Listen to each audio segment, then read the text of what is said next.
Fala pessoal, beleza? Sejam muito bem-vindos ao canal de resenhas dos Perdidos no Tempo. Hoje é dia da gente seguir adiante na nossa exploração do Cult, Divindade Perdida, cenário de horror contemporâneo que a gente está destrinchando aqui no canal, passando por todos os capítulos, sempre tentando identificar os pontos mais importantes, mais relevantes, para dar uma ideia geral para vocês do cenário, do sistema, enfim, apresentar o jogo para quem ainda não conhece, beleza? Quem está chegando agora, mas quer saber tudo que a gente já falou sobre o Cult, não tem problema, não entre em pânico, se liga aqui na nossa playlist exclusiva que concentra todo esse material e os vídeos que a gente ainda vai fazer, tá? Já estamos bem avançados na exploração do Cult, mas ainda temos muito a descobrir sobre esse cenário. Então, se você quiser seguir na viagem junto com a gente, se inscreve aí no canal e ativa o sininho para não perder mais nenhum vídeo. Então vamos lá, pessoal. Quem está ligado no movimento, está acompanhando aqui a nossa série, deve lembrar que a gente já está na parte final do livro, dedicada ao cenário. Então aqui a cada capítulo a gente vai explorando uma parte do cenário, compreendendo melhor esse universo do Cult. E basicamente, salvo engano, acho que desde o vídeo passado para cá, a gente começou a ver locais específicos, dimensões, áreas do cenário, E vamos continuar nessa pegada pelos próximos capítulos. Hoje o nosso tema vai ser o capítulo 17, o mundo inferior. Aqui eu vejo como se fosse uma área meio que até separada do cenário principal. Eu vou explicar isso melhor, esse meu entendimento, mais para o final do vídeo, depois que a gente der uma passada geral por tudo que está descrito aqui, beleza? Então, para a gente começar logo a adentrar no assunto, eu vou ler o trechinho inicial aqui do capítulo, que ele vai dar uma resumida e, ao mesmo tempo, uma apresentação geral do que a gente vai percorrer aqui, nesse mundo inferior. Então, se liga aí. Sob nossas cidades existe uma rede interminável de espaços subterrâneos, esgotos, túneis, bueiros, trilhos de metrô, abrigos e poços. Eles se espalham, descendo cada vez mais, estendendo-se abaixo da superfície até encontrarem passagens que não pertencem ao nosso mundo. Muito abaixo, os labirintos do mundo inferior encontram Metrópolis e o Inferno. Depois se aprofundam ainda mais, até o próprio nada. Só avisando para vocês, por exemplo, Metrópolis e Inferno são locais que a gente vai visitar nos próximos capítulos, tá? Então só guarda aí essa informação. Nessa escuridão estigiana, você pode encontrar os vigias colocados ali pelos arcontes, lunáticos de olhos selvagens, profetas, líderes de culto e as crias da noite. Entretanto, há lugares ainda mais abaixo dessas profundezas, onde passagens cinzeladas foram transformadas em cavernas e túneis naturais. Lar de seres imundos há muito derrotados. A cidade de Kitonor está bem no fundo. Além dela, o vazio devorador aguarda. Viajar ao mundo inferior é colocar-se em estado de perigo e pavor. Lá é um labirinto escuro, serpenteante, com inúmeros perigos para o corpo e a alma. Se alguma vez você alcançar a superfície novamente, nunca mais será o mesmo. Avançando aqui no capítulo, como é que vai ser a organização da coisa mais ou menos?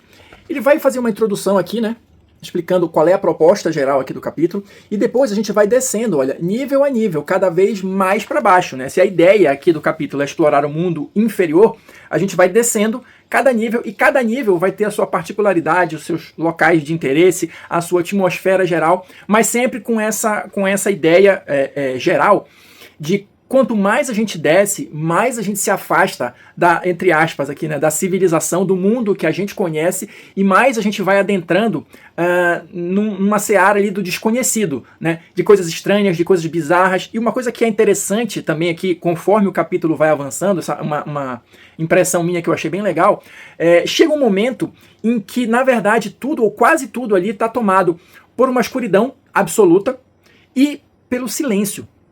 Então, se você parar para pensar um instantinho, isso pode de fato ser, no mínimo, inquietante. Mas também pode provocar uma sensação de medo, de angústia, enfim, tudo naquele tom que o Cult sempre gosta de deixar, de ser provocador, de ser inquietante em algum momento. Então, vamos comentar um pouquinho sobre cada um desses níveis, e aí a gente vai continuar a colocar impressões que eu tive durante a leitura. Então, olha só, o primeiro nível que ele coloca aqui, ele chama de perto da superfície. É o nível 1. E é o que você pode imaginar mesmo como sendo logo abaixo. Ou seja, porões, túneis de metrô, de esgoto, esse tipo de coisa. O que está logo abaixo da superfície, dependendo do local, claro. E aqui, se a gente pensar naquele esquema das grandes cidades, com metrô e tal, até galerias abandonadas, estações antigas de metrô abandonadas e tal, é aquilo que a gente geralmente vê em filmes, onde se reúnem os chamados párias, né? Aquela galera ali que se concentra ali embaixo para fugir do frio e tal, enfim. Aqui na descrição do livro, esse tipo de personagem é colocado, né? Fazendo a ressalva de que alguns deles sabem que existe algo mais perigoso ali e evitam certos lugares, ou seja, as passagens que dão acesso aos níveis ainda mais inferiores, mas também existem aqueles que podem atuar como guias, né? Se o seu grupo de personagens, por exemplo, por algum motivo quer descer, explorar esse mundo inferior, você, aliás, pode ser não, é recomendável que você tenha um guia.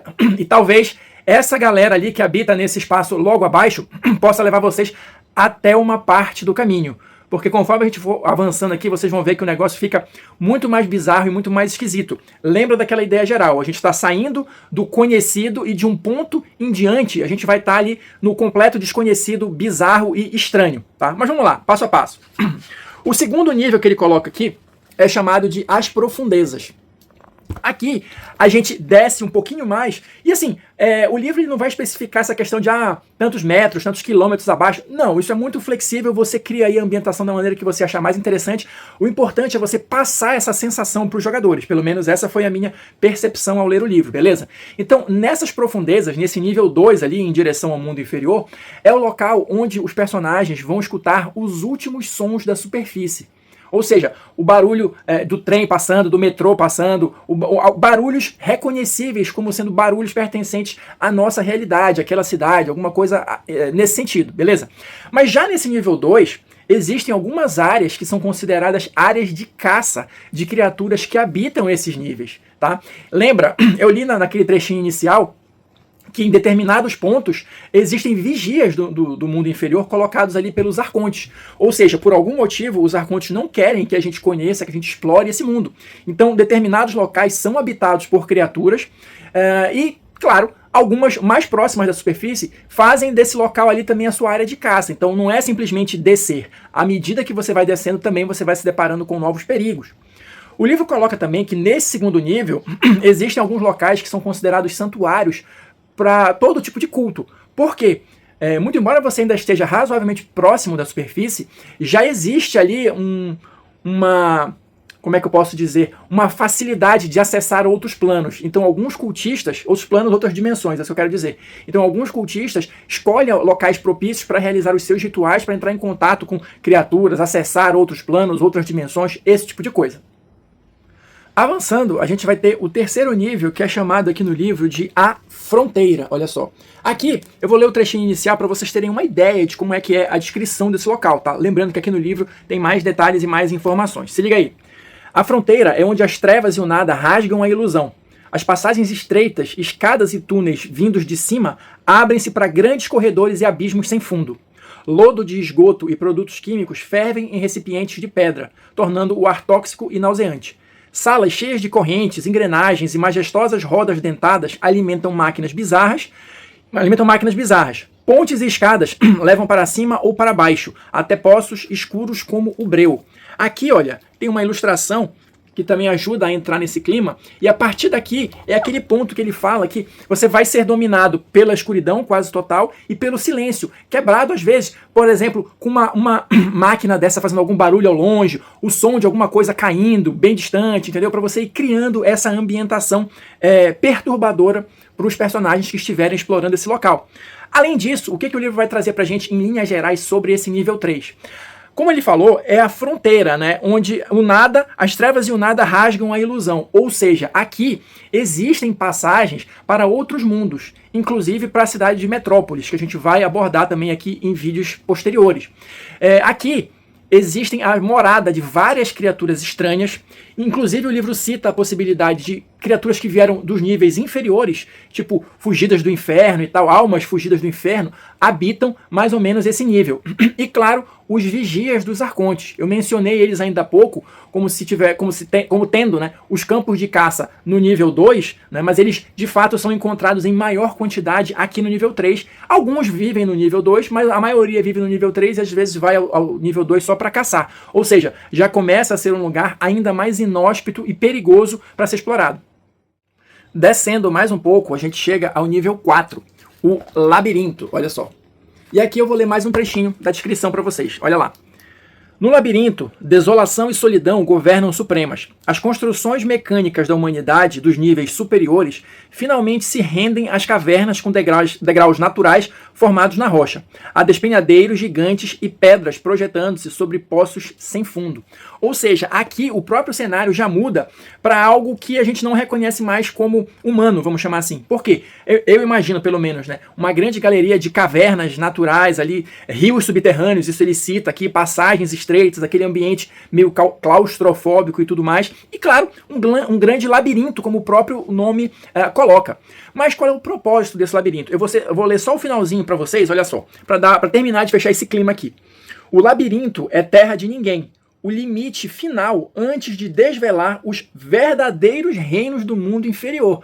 Ou seja, é daqui para baixo que começa de fato a brincadeira da bizarrice. Por quê?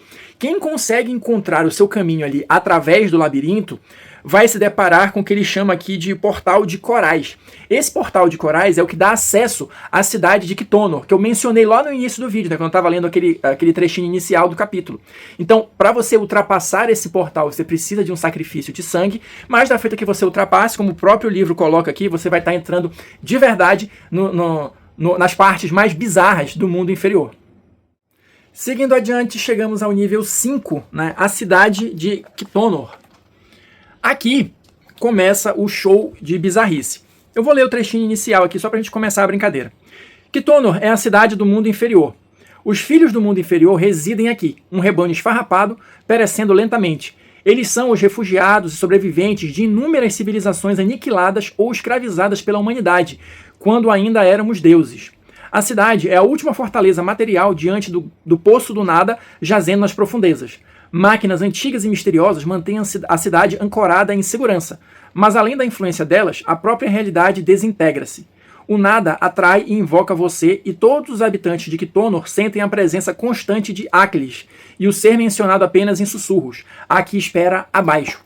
Trocando em miúdos, tá? E aqui eu vou ser bem sintético, porque assim, o livro, ele de fato dá uma boa descrição assim da cidade, falando sobre vários aspectos aqui e tal. É uma das sessões, uma das maiores sessões desse capítulo. Mas, assim, em linhas gerais, aqui vão viver os refugiados que foram maltratados, escravizados e quase exterminados por nós, pela humanidade, quando nós éramos deuses. Eu acho que eu mencionei já isso aqui em algum momento da série, que antigamente, quando a humanidade, né, tinha esse status divino, a gente fazia o que bem entendia, mandava e desmandava, e claro, outros seres vivos sofriam as consequências disso.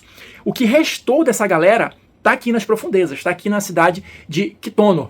E assim, fora isso, o que é que a gente vai ter aqui? Vai ter toda uma descrição do aspecto físico da cidade, que é uma arquitetura bizarra, meio alienígena, tá? Uma mistura de várias coisas diferentes.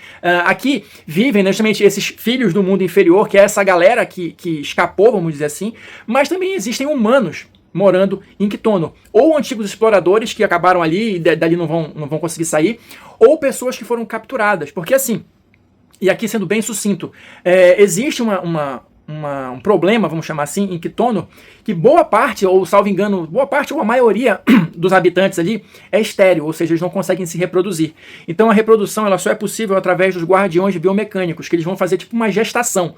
Tipo como a gente vê às vezes em filme de ficção científica, né, que as crianças são geradas fora de um útero e tal, naquela questão meio de tubos e tal, de ciência estranha e tudo mais. Só que às vezes isso é necessário material genético novo, material genético humano. Então por isso que alguns são capturados, né? Enfim, tem toda uma trama, tem toda uma bizarrice aí envolvendo Quitonor e essa questão dos guardiões biomecânicos e as câmaras de nascimento. Lembra sempre que o Cult ele vai pegar ali na ferida, no que for mais perturbador, no que for mais bizarro, mais estranho. Avançando, partindo do princípio que você consiga sair de Quitonor e continue avançando no mundo inferior, você vai chegar no nível 6, os Reinos Caídos. Aqui, segundo o livro descreve, são ruínas praticamente, né, desabitadas de centenas, milhares de reinos, de civilizações que também foram destruídas pela humanidade, ou seja, como se fosse um enorme cemitério. Claro que você vai ter uma coisa ou outra ali vagando, né, por essa desolação, mas de uma maneira geral é um ambiente árido, estéril, né, decadente e abandonado. Só que, como o próprio livro coloca, tem muitas coisas interessantes ou úteis que podem ser encontradas ali. Conhecimentos perdidos, tecnologias que a humanidade não chega hoje nem perto, né, de sonhar, de imaginar. Então, qualquer tipo de coisa maravilhosa, perigosa ou útil útil pode ser encontrada ali. Não só em termos de tecnologia, mas de conhecimento, esse tipo de coisa. Mas assim, é claro, se já era uma jornada perigosa até aí, dos reinos caídos para frente o negócio fica pior ainda. E finalmente chegamos aqui ao nível 7, conhecido simplesmente como nada. Mas o que tem lá? Nada? Não, calma, vamos chegar lá. Antes do nada, o livro vai descrever aqui alguns pontos, né? Tem aqui o chamado Templo dos Cegos, tem um labirinto interno. É tipo como se fosse o final da jornada e você tem aqueles últimos desafios, ou aqueles últimos encontros, ou a última chance de voltar antes que tudo acabe. Porque se você passa pelo Templo dos Cegos e passa pelo labirinto interno, você vai se deparar com a que espera abaixo, que a gente mencionou ainda agora. Que é um ser, é uma criatura descrita aqui de uma forma muito subjetiva, metafísica e tal, mas enfim. Basicamente ela é o nada, o esquecimento, o oblivion, a inexistência ou a paz. Depende de como você encara aí o negócio, né? Dizem até que ela pode revelar toda a verdade antes de levar quem está ali à inexistência. Alguns dizem também que ela é um aspecto de Aklis, que eu também mencionei aí há pouco. Esse Aklis é como se fosse um vórtex, né? Um grande, sei lá, buraco negro, que alguns dizem, né, que se conecta com o vórtex que a gente mencionou lá na Terra dos Sonhos, né, na dimensão dos sonhos e tal. Então, pode ser que você entre aí no Aklis, né, nesse vórtex, e saia lá na dimensão dos sonhos. Enfim, aí vai a interpretação do narrador ou para onde você quer levar a sua história, a sua campanha. Mas assim, é um show de bizarrices. Aqui eu tentei pensar só algumas coisas, mas quanto mais você vai descendo, mais as coisas ficam estranhas e bizarras. E só para a gente fechar aqui as informações do capítulo, bem rápido, a gente vai ter aqui, conforme, né, vem acontecendo em outros capítulos também, uma sessão com movimentos específicos, né, para o narrador.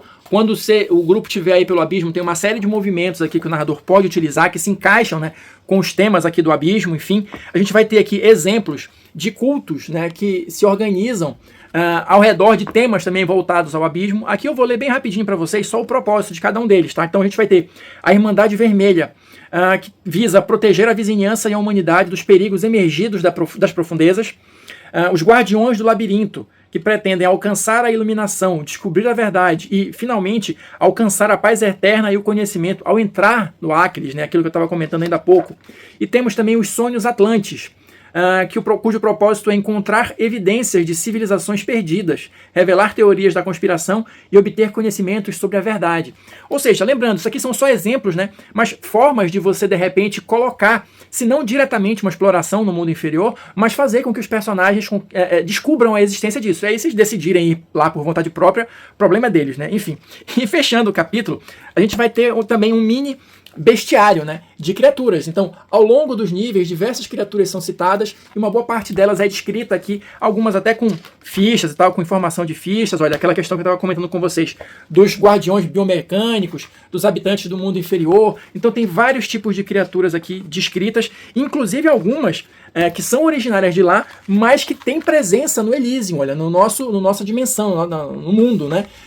Por conta de diversos planos macabros e situações esquisitas que são descritas também ao longo do capítulo. Então, assim, só uma visão bem geral da coisa. E só para fechar aqui, eu disse que eu achava que esse capítulo era meio esquisito, que talvez até não se enquadre, né, não se encaixe muito bem no cenário de Cult. Por quê?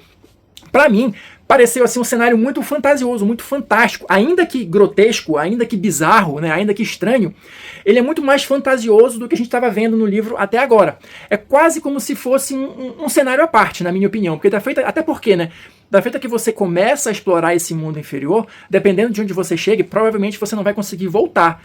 Então, assim, eu consigo ver possibilidades de história, campanhas inteiras ambientadas só nesse mundo inferior. Por isso que eu acho que talvez ele seja uma parte que se comunica com o cenário, né, original, né, com o cenário básico, vamos chamar assim, mas ele é como se fosse uma expansão, um add-on aqui do cenário. Olha, tu queres uma coisa mais voltada para o lado da fantasia, mas ainda assim bizarro e perturbador? Bora para o mundo inferior. Ou, por exemplo, vamos para a dimensão dos sonhos também. Então, acho que tem pontos do cenário que eles propiciam esse tipo de histórias diferentes, se você quiser sair um pouco da proposta original do Cult. E claro, né, se você vai para um desses lugares, é sempre aquela história. Talvez você não consiga voltar. Então é isso, pessoal, por hoje é só. Espero que vocês tenham curtido aqui mais um pouquinho sobre o Cult. Quem assistiu o vídeo até agora, muito obrigado. Deixa aí o seu like, seus comentários para saber o que vocês estão achando, para a gente continuar batendo papo. E no mais, a gente se encontra na próxima resenha.